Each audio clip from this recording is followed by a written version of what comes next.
Well, good afternoon, everyone, and it is precisely good afternoon. I am excited to have you all join the launch of our Lunch and Learn webinar series. So come on in and get settled. Um, just as a kickoff to our time today, my name is Reggie Hammond, and I'm managing partner for Your Crescendo, and we have been partnering with the Metro Atlanta Land Bank for the last couple of years. First to develop their strategic articulation plan, and now based on that strategy, we are in the midst of doing a refresh of their brand. So many of you that have been around Atlanta and have known about land banks might recognize the former name of this organization, which is the Fulton County City of Atlanta Land Bank Authority. So we have new everything. We have a new name, we have new logo to reflect our focus around affordable housing, vibrant communities, and economic opportunities. And we've got new imagery, but we are fortunate to have, kind of the same old focus on our mission and purpose. So today we're excited to be launching our Lunch and Learn webinar series, which is an opportunity for us to talk directly to people that we're hoping to build awareness of the land bank with, including neighbors and residents and investors and nonprofit organizations and community development entities, all that are strategic partners for the land bank as we continue to advance our work. And that work we will get an opportunity to have some great exposure to starting now. So we are fortunate in that in Atlanta, as land banks have become, pretty popular across the country, we have one of the foremost authorities on the topic of, establishing and growing land banks as the executive director of the Metro Atlanta Land Bank. So without further ado, I'd like to introduce you to Chris Norman, who is executive director for the Metro Atlanta Land Bank and has been in place for at least the last decade. And he's gonna kind of bring you an introduction around what is land banking and how the land bank in Atlanta works. Chris? Excellent. Well, good afternoon, everybody. Reggie, thank you for that great introduction. Happy to be here to share some insights into the Metro Atlanta Land Bank, how we operate for the land banks in general, and just kind of start giving you an awareness of what they're capable of doing and what they're kind of focused on doing here in Atlanta. So Reggie has been a great partner for us over the past year as we've kind of recrafted who we are. And so I want to give kudos to him and his team. And things have changed quite a bit. So this is going to be kind of a 30-minute journey into some of the background and intricacies of the land bank. And then hopefully this will give you some thoughts, some ideas, and we're going to have a QA session at the end where you guys can actually provide questions that I'll respond to. And as Reggie mentioned, as we kick this off, this is a way for us to intimate reach and connection with our stakeholders and interested parties. And we will continue these going forward, and we'll just have different topics. So why not start off with the first one, which is what is a land bank and what are they all about? So I will be kind of leading this conversation. Hopefully you have your lunch and everybody is ready to go. So just make sure we are operating. So what is a land bank? People often wonder, they hear this term and kind of brings a few things to mind. So we are not a bank in a traditional sense of a bank that your Wells Fargo or any type of financial institution. We are public nonprofit entities that really focus on, we're created by local governments and really focus on acquiring and maintaining and really facilitating the redevelopment of these properties that sit out in our communities that we hope people could do something with and try to creatively move them back into production. So you'll see that's what they are. they are tools. So it's important that you understand, exactly what a land bank can do and what it is, but it's a tool. It is not the end all be all for all property issues in a community, but they are essential tools. They're very helpful.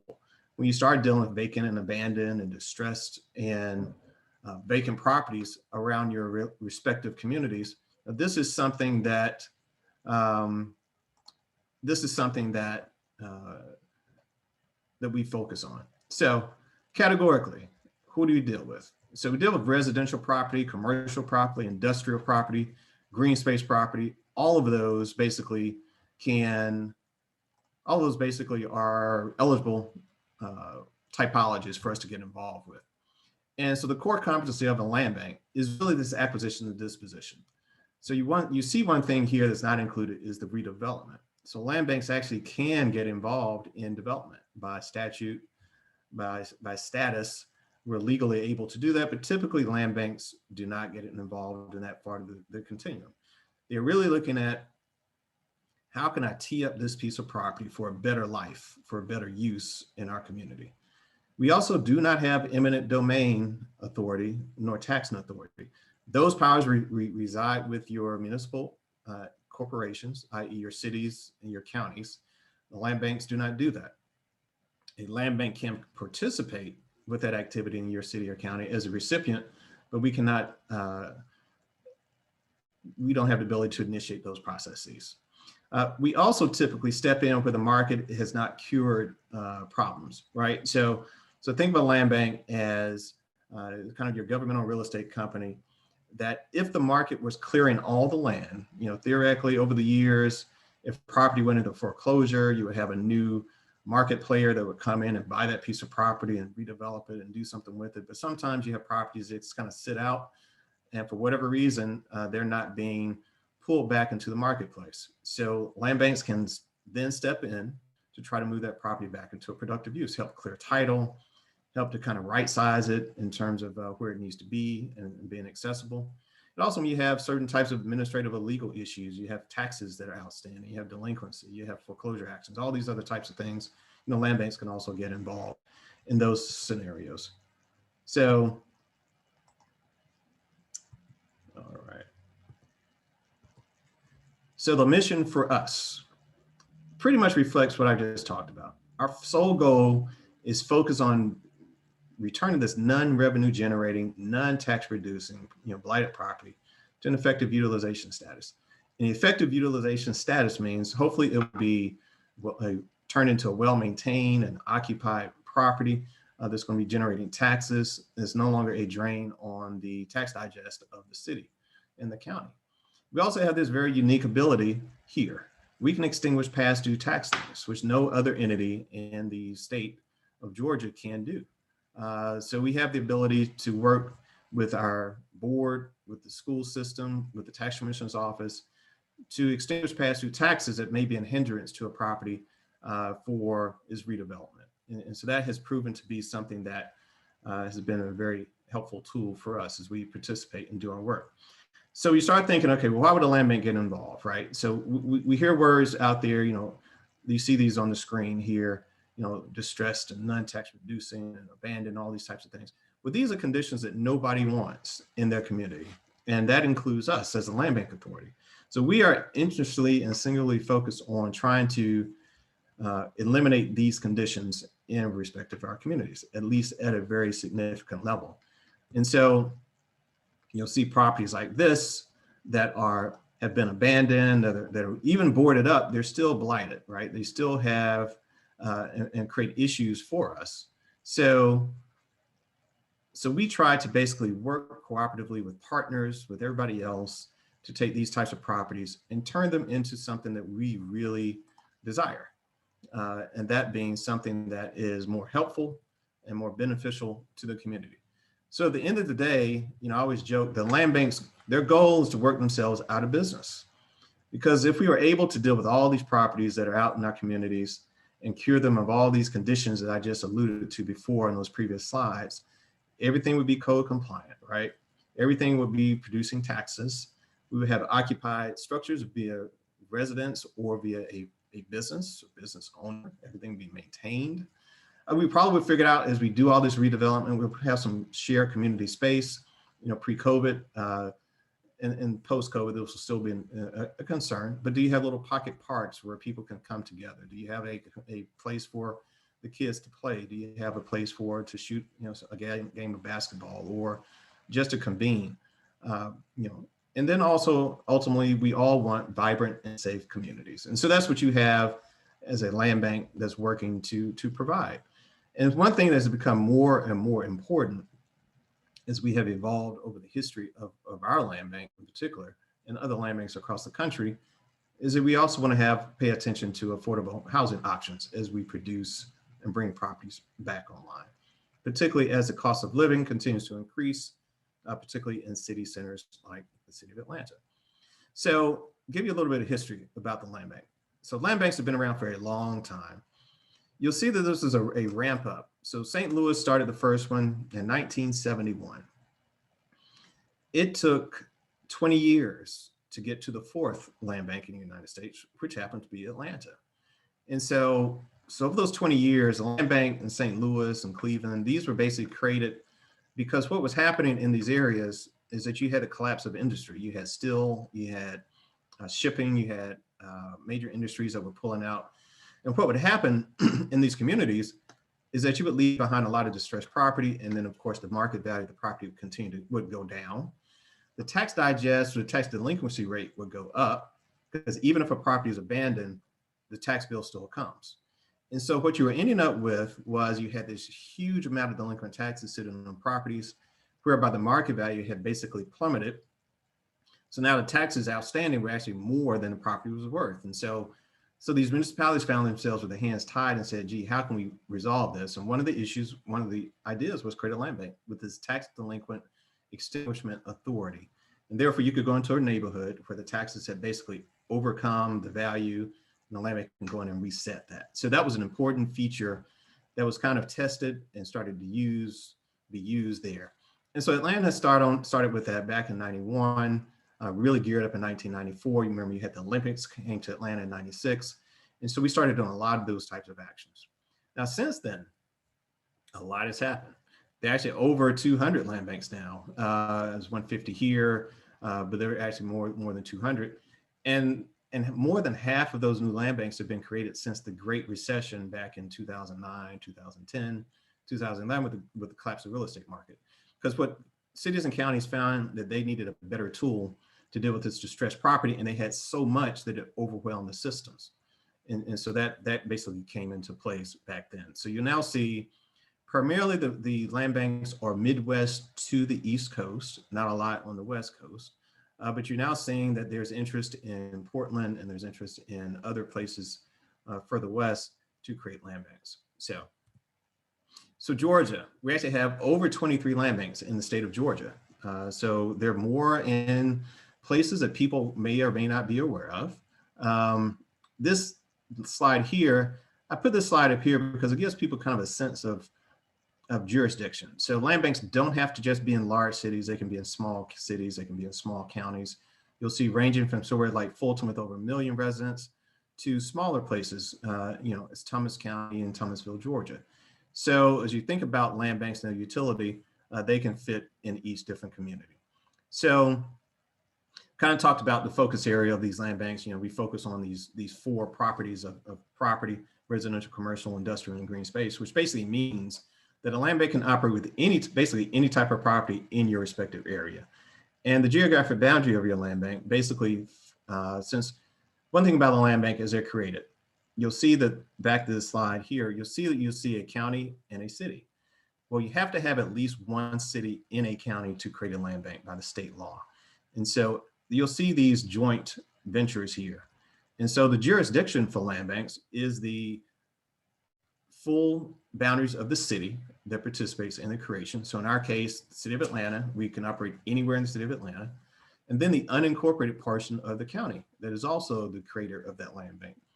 Interestingly enough, in Fulton County, we actually don't have any more unincorporated space except for a small sliver off of Fulton Industrial Boulevard. So actually, we only operate within the city of Atlanta. Prior to city of South Fulton, we actually operated in that part of the the county as well.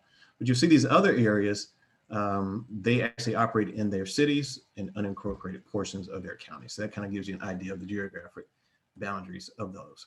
So this slide gives you an idea of the evolution of our land bank, the Metro Atlanta Land Bank, formerly the Fulton County City of Atlanta Land Bank. So we really started in 91, 98. We were really focused on dealing with tax extinguishment, tax abatement. You know, we had a lot of property as people had moved out of the city of Atlanta that basically left behind, and we were trying to clear those taxes on that property. So we did a lot of those properties. We also helped cleaning property for the Olympics and all that kind of stuff. That was one of our big issues. And this is before my time, but this is kind of historically what we did. We've also involved in doing some park creation. Parks were assembled within the land bank, and then they were put back to the city, and they became part of the city's inventory. And then also we were involved in something called interim judicial tax foreclosure, in which we were basically working with the tax commissioner to do tax foreclosure on properties and basically free those properties up to go to developers. So that's one thing that we got involved in. And so I'm not going to walk you through every particular item, but I'm going to kind of just breeze through some of these. But the way I've done this slide is you'll see the white space is kind of a continuation of what we were doing over to the next series of period of time. And then you see the color, the orange writing is basically new programs we were adding. So you will see in these figures kind of say, well, we were kind of walking and kind of jogging, and now we're running in terms of just the pace of what we were doing. So we did a lot of this tax extinguishment stuff. 98, 2008, we got into sheriff and marshal deeds, which is kind of a one-time thing for us. The city and county had these fractured title parcels where they had a lien interest. They transferred to the land bank to clear. And we've actually moved about 500 of those types of properties over the years. We have about 80 of those left. If you go to our website, they're still there. So if you're interested in purchasing those, please feel free to look at those. But we started doing that. 2008, 2009. The funny thing about the land bank is that we didn't own any land really up until 08, 09. Even though we were a land bank, we were more clearing, processing property through it, but we didn't own like fee simple interest in properties. But 08, 09, we bought our first foreclosed apartment building in the Lakewood part of a community off of Pryor Road. And so from going forward, we've actually owned land since 2008, 2009. The recession hit 2009, 2010. I talked about that. So things started being created. We started land banking. We became a participant in the neighborhood stabilization program. We started working with the community land trust concept in the area. And then we started doing public-private partnership, development partnerships. And then the Secure Neighborhood Initiative is a joint venture with the Atlanta Police Foundation, in which we help provide housing for officers. So you can see that we actually started getting much more creative in terms of how we do stuff with the land bank, and we've continued to be creative. And now we're moving into our next current venture, which is more focused on chronically distressed property and also assembling property in particular areas. And of course, the question marks are we continue to add to that portfolio of properties as we move forward. So what are we up to nowadays? So this kind of gives you an idea. Well, before I get to that, I also want to speak to some things that happened on a state level. So in 2012, we passed a new law in the state of Georgia that governs how land banks are actually operated. And that's the Georgia Land Bank Act. So basically up until that point, we had operated on the law that was put in place in 1990 in the state of Georgia. From 1990 to 2012, we were operating under that old law. What was happening though, with all these new land banks coming around the country, there was a lot of innovation happening in terms of the law, in terms of what they could do. And so we felt that we needed to not up our game and improve. We need to become current with what was going on around the country. And so all the land banks across the state of Georgia, we also kind of informally knew each other before then. We all came together. We created the Georgia Association of Land Bank Authorities. And then we actually created an officer infrastructure. So I'm actually the president of the Georgia Association of Land Bank Authorities, called GALBA. And since then, we actually went to the state legislature. And we were able to basically to petition them, and they passed a new state law that reflects kind of some of the features you'll see around the country, particularly Michigan and Ohio and these other places, New York. The land banks in Georgia can now operate under that. And we opted into that law, and we've amended our operating agreements and all that. And so we're now operating under that. and we'll have future webinars and we can get into more detail about exactly what does that mean in particular. This is kind of just giving you some sense of what's going on with land banks, right? So having said all that, beauty of a land bank is you have a lot of diversity of things you can become involved in. So this is kind of a running list of things that we get involved in. So remember I mentioned that land banks are a tool. So land banks really cannot do everything on their own. They have to always be participating. They have to always be involved in working with other partners to execute our programs. And it can be a wide variety of programs. You'll see here that, some of the things I've already mentioned too, NSP, the Neighborhood Stabilization Program, workouts, land banking. Some of these things we actually have created, and some of these things we are leading. So you'll see lead, which means that we are the participating, we're the driver of those things, right? But you also see we participate and we partner with a lot of folks on really good projects around here. You see the Atlanta Land Trust, which is kind of gaining steam. We're a participant with them. We're doing joint ventures with the city in regards to some of their processes and projects. We had national partners, Neighborhood Stabilization Initiative with the National Community Stabilization Trust. We are a participant in the Transformation Alliance, which is a very broad entity that exists. And then also you'll see the Secure Neighborhood Initiative, which basically works with the Atlanta Police Foundation. And we just closed on another property with them. It's where we take distressed property, we're able to transfer it to the Atlanta Police Foundation, and they basically redevelop it and they make it available to officers. And that's an extremely important concept because it actually allows us to have representation from our officers living in our communities. So not just patrolling, but actually living and becoming our neighbors. So that's a great program. We've been proud to be involved, and we hope to continue to do that. We've actually helped to do assemblage. Either we've actually bought parcels and we've held them at the land bank, or we've actually helped to clear title. One of the recent big ones was a park over in the west side, in the English Avenue, Mims Park, and that we actually helped to clear a lot of the delinquent taxes on some of those parcels. So we get involved in a lot of different things. So people often wonder, well, how do you guys get property, right? How does the property make it to the land bank? So multiple ways property can get into the land bank. Property can be donated to us. So if there is a party that for whatever reason doesn't want their property anymore, and we agree that it makes sense for the land bank to take it, we will receive it via donation. We can actually buy property like anybody else in the marketplace. As long as we have the money to enter into an arm's length deal, we can do just like anybody else and buy property. There's a non-judicial tax foreclosure. The tax commissioner, you'll notice that, once a month on those Tuesdays, you'll see properties being bid on the courthouse steps. The land bank can participate in that. We can walk up to the steps just like anybody else, and we can put a bid in on properties, and we could do that. One interesting thing about the land bank, though, if we came in and we had the minimum bid and nobody else bid against us, and we bought that property via the tax foreclosure, we can actually extinguish the outstanding taxes, which is a unique thing for a land bank. And then non-judicial tax foreclosure. This is another type of tax foreclosure that's really dealing with tax liens, and we're working with the tax commissioner and see if we can get that activated there. Public entity conveyance. If there's surplus property available at the city or the county, they can convey it to the land bank authority. And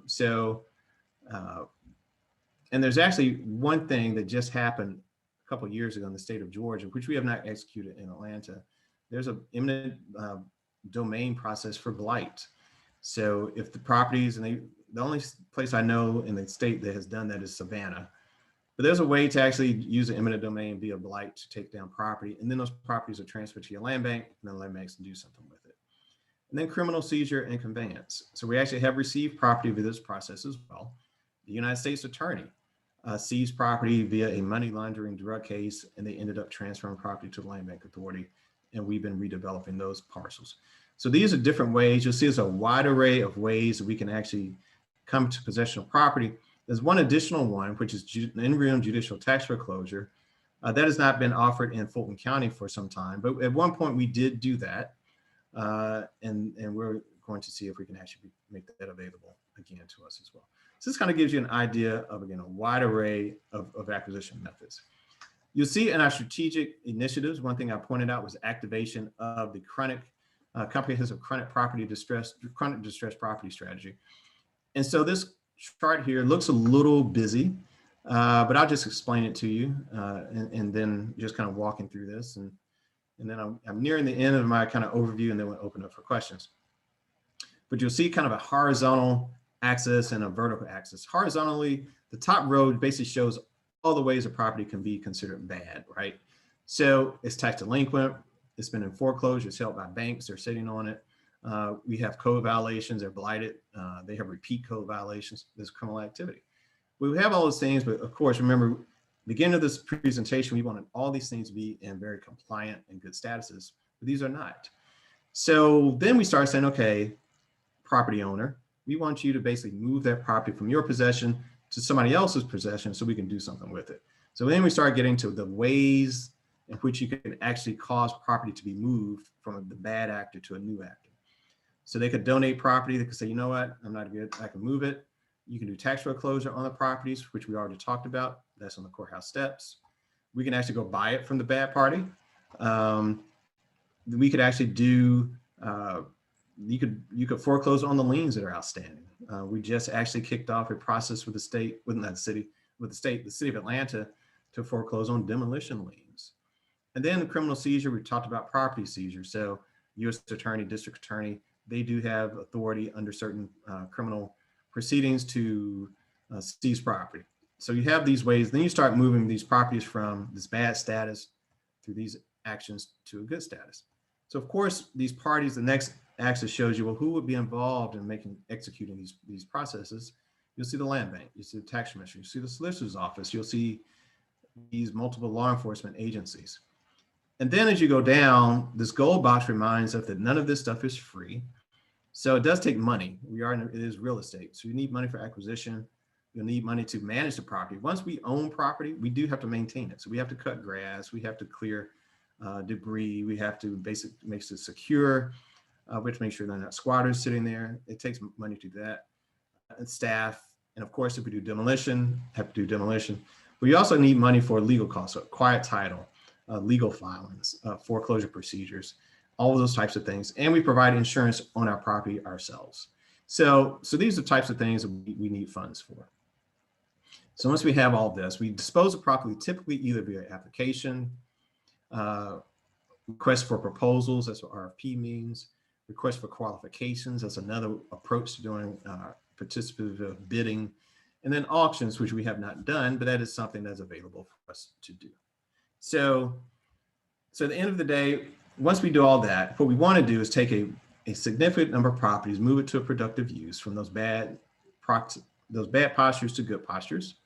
We want to have measurable economic impact, and we want our staff to really kind of do a lot more than they have done historically, and then basically have impact. So who does this work? This gives you an idea of who is involved.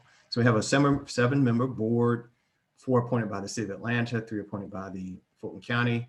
You see there, myself, the executive director. We have a senior program director, we have a program director, an asset manager, an office manager, and we have an analyst positions. And so this kind of gives you an idea of our permanent employees, the blue, but we also do have a lot of virtual capacity. So via these green boxes, we work with partners to basically execute our programs. So, and then at the end of the day, what we want to do is we want to have affordable market housing. We want to continue the process of eliminating blight. And then we also want to revitalize our communities as we move forward.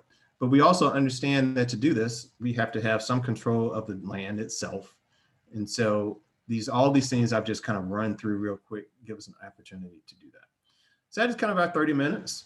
And just want to make sure that we stick to that time as we move forward in this series. We want to give you enough information to kind of start getting the wheels turning, generating questions, and you can start gaining a better understanding of what we do.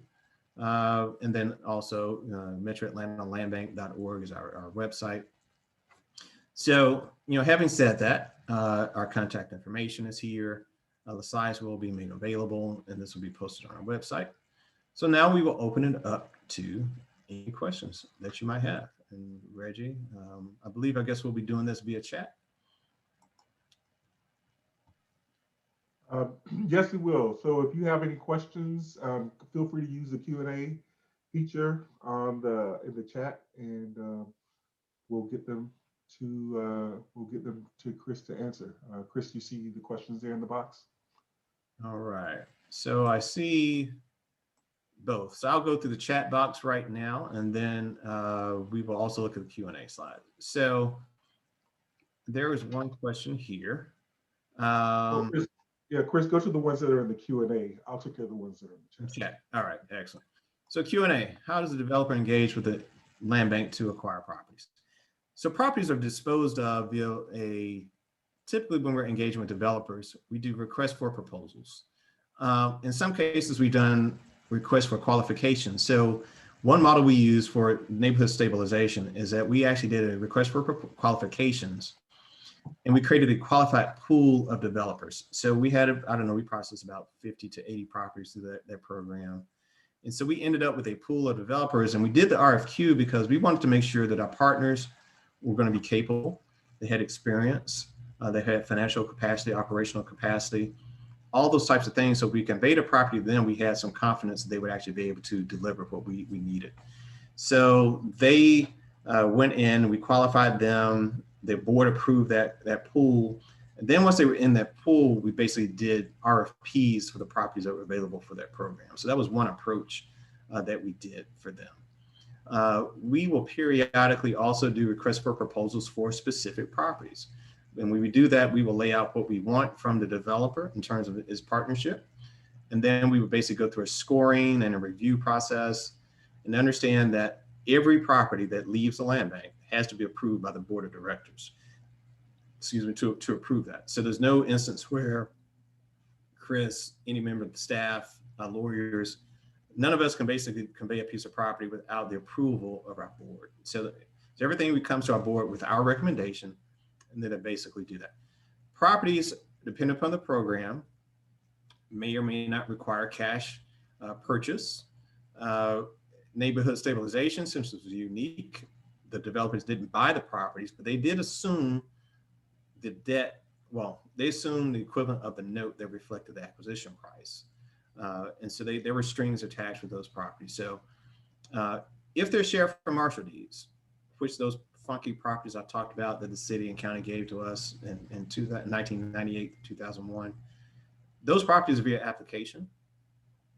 All of them, we have a set price, is 40% of their appraised value. Those can be conforming and non-conforming lots. So those are those are not fee simple interest. So we actually advise everybody who's interested in those to do their own do the title work before purchase. You also have to do an appraisal. We will allow you to deduct the cost of the appraisal from our purchase price, but we do not allow for deduction of the title work. And then you can buy those right today via the application that's on our website. And that's one way to do those. So that's kind of how it is with those sheriff and marshal deeds.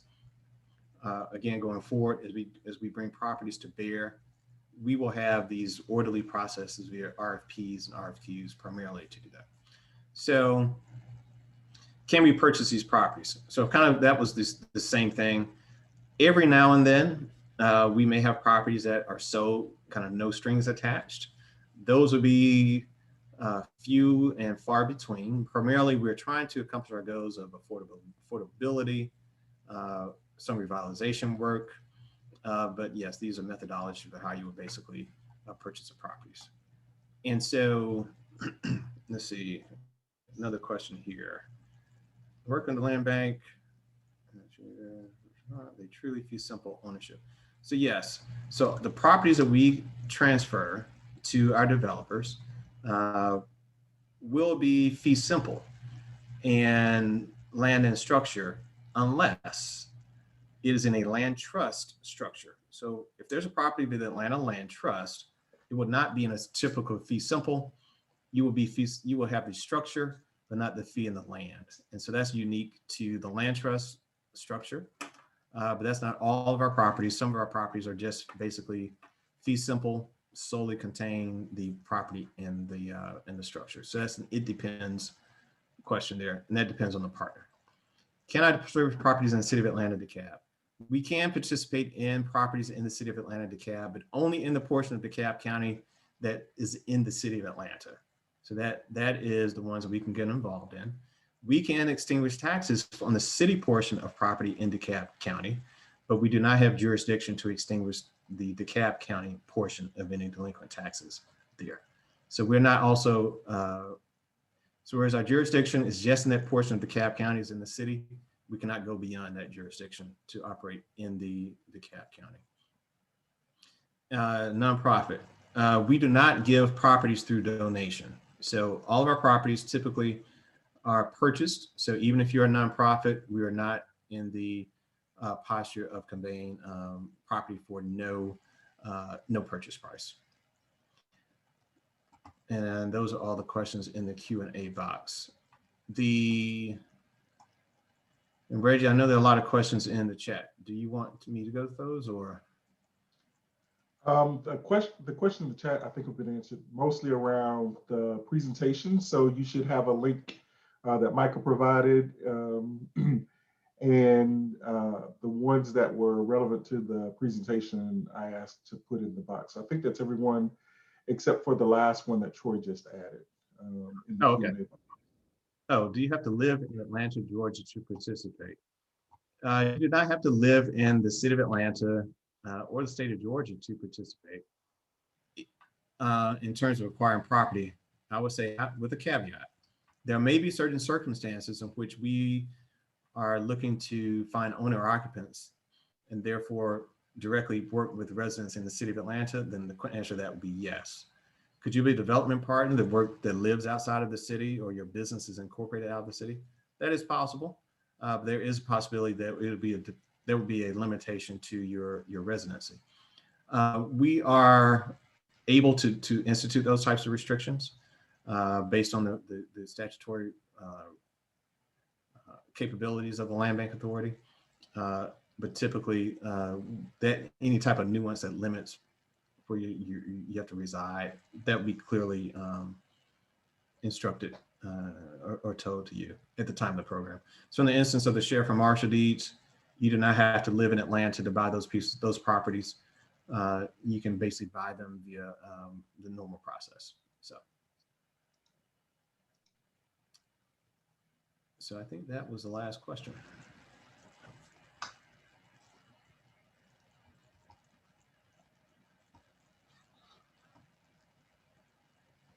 All right. Any other questions before we sign off?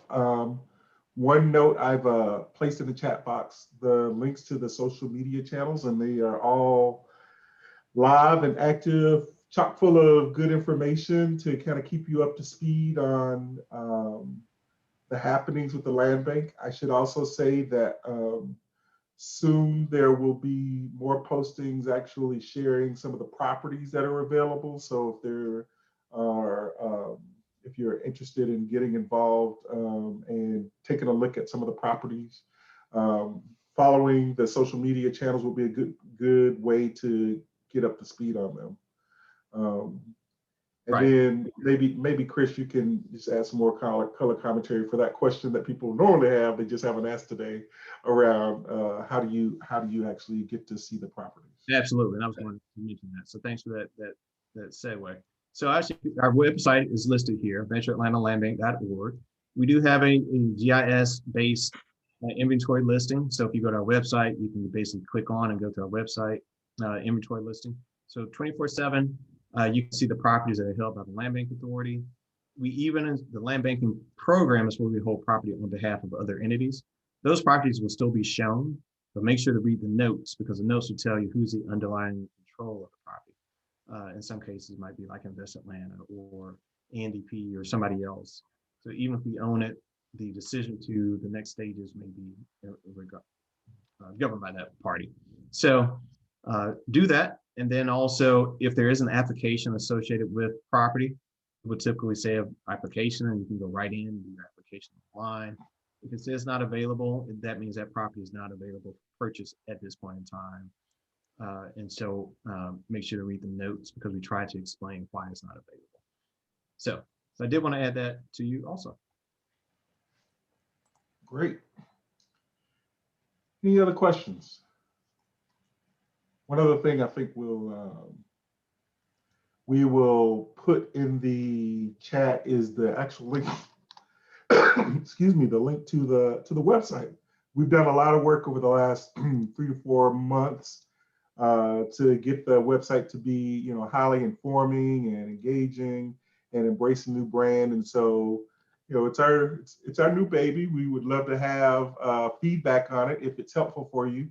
A lot of the questions you're asking are answered, somewhere there. So it's a great place just to kind of keep handy for any questions you have about working with the land bank.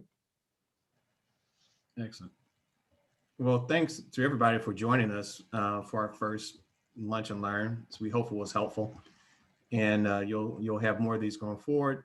And over the course of time, you'll also have the opportunity to meet some of our staff.